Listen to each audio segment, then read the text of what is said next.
بسم اللہ الرحمن الرحیم۔ ایک ملک کا بادشاہ بہت رحم دل اور نیک تھا، رعایا کے حق میں بہت اچھا تھا۔ چنانچہ تمام رعایا اس سے بہت محبت کرتی تھی اور اسے خوب دعائیں دیتی تھی۔ اسی ملک کے ایک دور دراز گاؤں میں ایک کسان رہتا تھا جس کی یہ خواہش تھی کہ اپنے نیک دل بادشاہ کی زیارت کی جائے اور اسے کوئی تحفہ دیا جائے۔ اس نے اپنی بیوی سے مشورہ کیا کہ میں بادشاہ کو ملنے کے لیے جانا چاہتا ہوں اور میری خواہش ہے کہ میں اسے کوئی تحفہ بھی دوں۔ تم مجھے مشورہ دو کہ میں بادشاہ کے لیے کیا تحفہ لے کر جاؤں۔ بیوی نے کچھ دیر سوچا اور کہا کہ بادشاہ کے پاس تو ہر چیز ہوگی، ہم اسے کیا تحفہ دے سکتے ہیں۔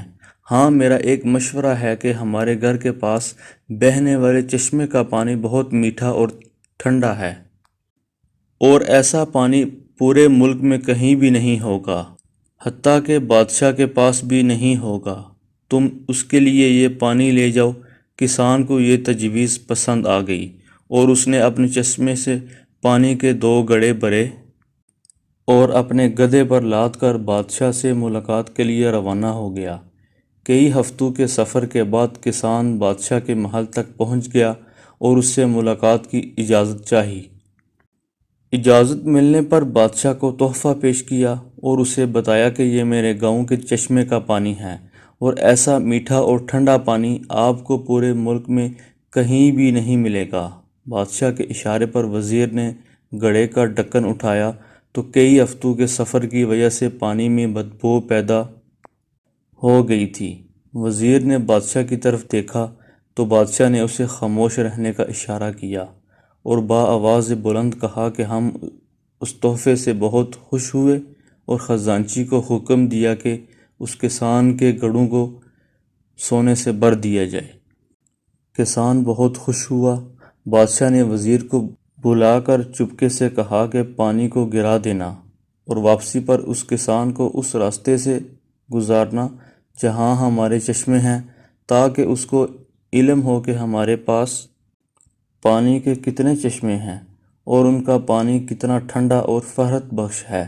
چنانچہ جب کسان کو انعامات دینے کے بعد ان چشموں کے پاس سے گزارا گیا تو وہ سمجھ گیا کہ اس کا تحفہ کتنا حقیر تھا، لیکن بادشاہ نے اس کے حقیر تحفے کو بھی قبول کر کے اسے انعام سے نوازا۔ اس کے دل میں بادشاہ کے لیے محبت اور عقیدت اور بڑھ گئی۔ ہماری عبادات کا بھی یہی حال ہے۔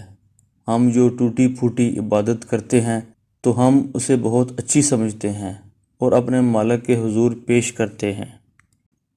ان عبادات کی حقیقت معلوم ہونے کے باوجود وہ مالک الملک نہ صرف ان عبادات کو قبول کرتا ہے بلکہ انعام کے طور پر بیش بہا نعمتوں سے بھی نوازتا ہے، حالانکہ اسے ہماری عبادتوں کی ضرورت نہیں ہے۔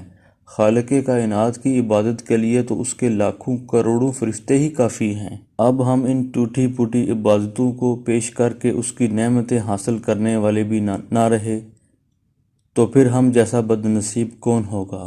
وہ تو ہر وقت دینے کے لیے تیار ہے، لیکن ہمارے پاس ہی لینے کے لیے وقت نہیں ہے۔